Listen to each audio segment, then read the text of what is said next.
For 2,000 years, the ancient lost city of Shekmu was one of Palestine's most enduring mysteries. Now known as Tel Balata, its origins date back to the Chalcolithic period in the 4th millennium BC.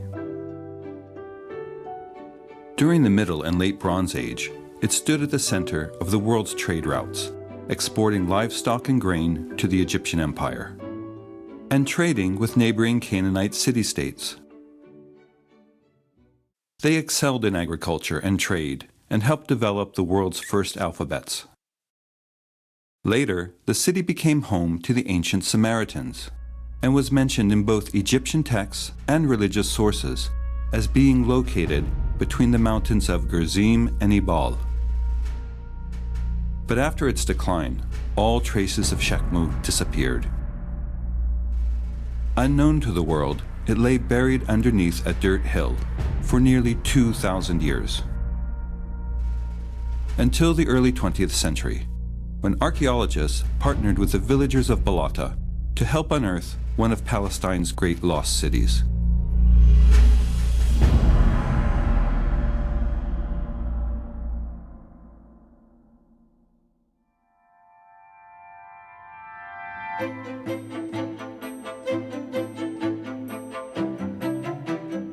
In 1903, German scholar Hermann Tersch used historic clues to search for the lost city of Shekmu in the village at the base of Mounts Gerizim and Ebal. Without needing to dig, he found the exposed remains of an old city wall at Tel Balata. And although he had no scientific proof, Tersch reported that he had found ancient Shechem. A few years later, Palestinian masons, building a home for a Balata village notable named Salim, stumbled upon a trove of ancient bronze artifacts.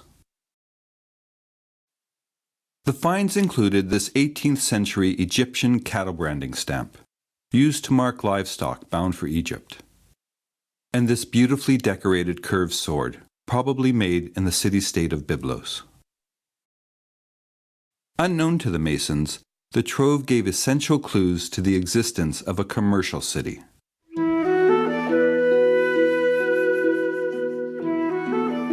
In 1913, another German scholar, Ernst Selin, began a 2-season dig. He and his team unearthed the western part of the city wall, seen by Tersch, and discovered remains of the city's western gate. Archaeological findings suggest the gate may have looked like this.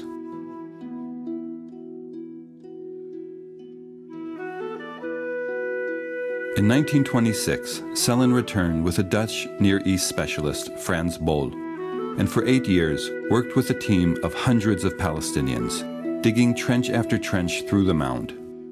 Men and women carefully exposed layer upon layer of Tel Balata's lost history. They discovered the remains of a large fortress-like temple with an altar, as well as handmade objects carved from stone, metal, and bone, and troves of pottery. But most intriguing, 2 clay tablets written in Akkadian cuneiform script. It was a letter from a teacher addressed to the father of his student, protesting that he had not been paid his salary. The finds began to tell scientists more and more about life in ancient Shekmu.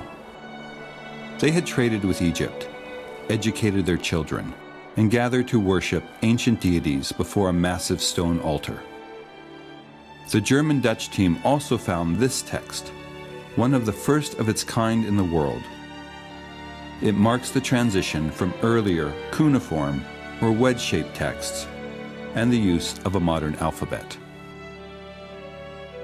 This ancient text may have its 20th century echo in this 1931 photograph, taken by Bol, of children being tutored in Joseph's tomb.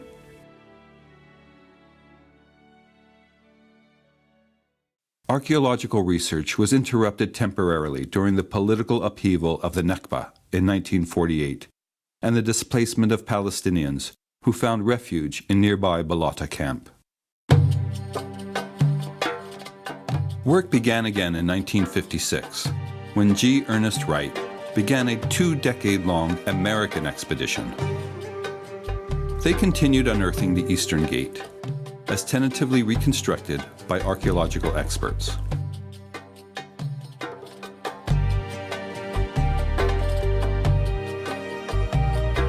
It is now possible to imagine how Shekmu may have looked, as a whole, during its golden era, a time when it exported wheat and barley to the Egyptian Empire and the Canaanite city-states.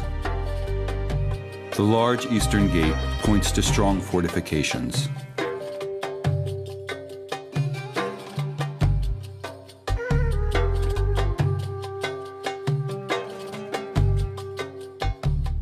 Inside the walls, extended families or clans lived in two-story homes, which had courtyards for livestock.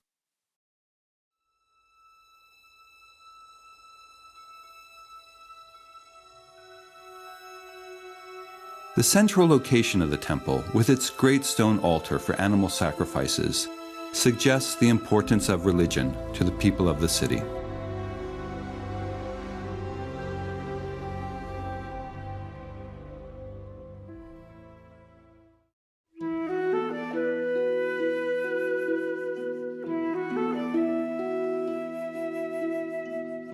Archaeological finds at Tel Balata and faraway Egypt have helped us understand life in Shekmu during the Middle Bronze Age, when large regional empires dominated local politics and trade. This 19th century BC drawing of Canaanites trading with Egypt is one of the few surviving illustrations of how Canaanites looked and dressed.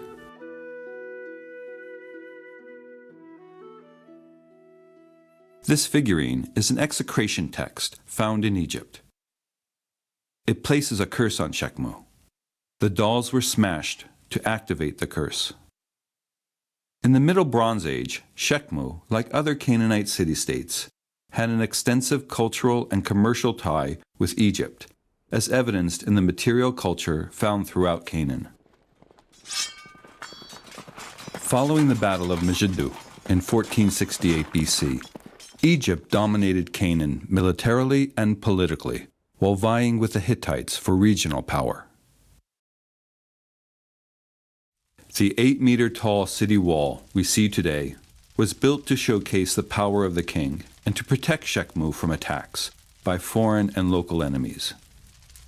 Shekmu burnt to the ground several times, including in 1550 BC. Historic texts tell us little about Shekmu or its rulers, with one exception, King Libiah, who ruled around 1350 BC, 200 years following a major destruction. He rebuilt the city, revived trade, and promoted better craftsmanship. He paid tribute to the pharaoh, as depicted in Egyptian drawings.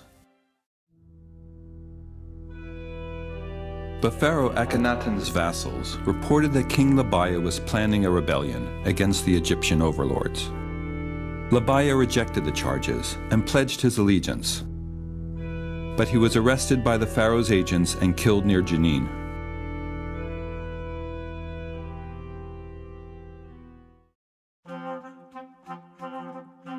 During the Iron Age, Shekmu passed through Assyrian, Babylonian, and Persian control. In this period, Samaritans were among the Semitic peoples that lived in Shekmu.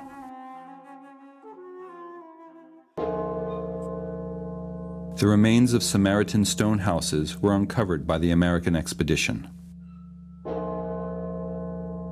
According to tradition, Jesus would have walked through the fields of Tel Balata on his way to nearby Jacob's well, when he stopped to rest and met a Samaritan woman. He spoke to her and drank her water. A Byzantine church was built over Jacob's well to commemorate the meeting. It was most recently renovated in the 20th century.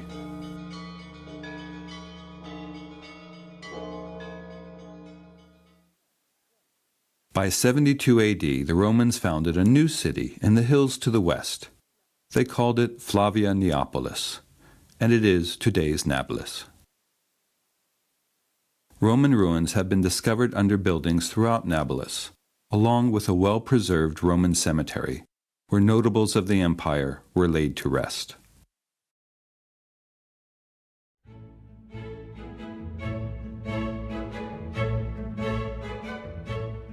a cooperative effort teaming the Palestinian Department of Antiquities with the University of Leiden and UNESCO, with funding from the Kingdom of the Netherlands, is working to protect Tel Balata by establishing an archaeological park.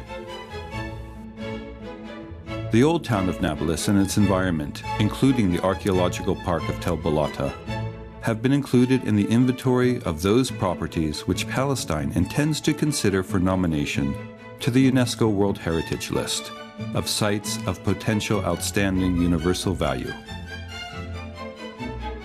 A visitor center, museum, and scientific publications have spread knowledge of Tel Balata's rich past to the public, aided by new signs, pathways, and security measures. In 2011, a joint Palestinian-Dutch excavation, led by Hamdan Taha and Gerrit van der Kooi, began uncovering previously unearthed parts of the mound. They also began social archaeology, recording oral histories of Balata villagers who worked on the excavations. The safeguarding of the archaeological site of Tel Balata is in line with UNESCO's mission to provide technical assistance to the Palestinian institutions and professionals that safeguard cultural heritage in both its tangible and intangible components, and in developing cultural and creative industries. Tel Balata is an important part of Palestine's history and heritage, and with the help of modern archaeology, the lost story of its past continues to unfold.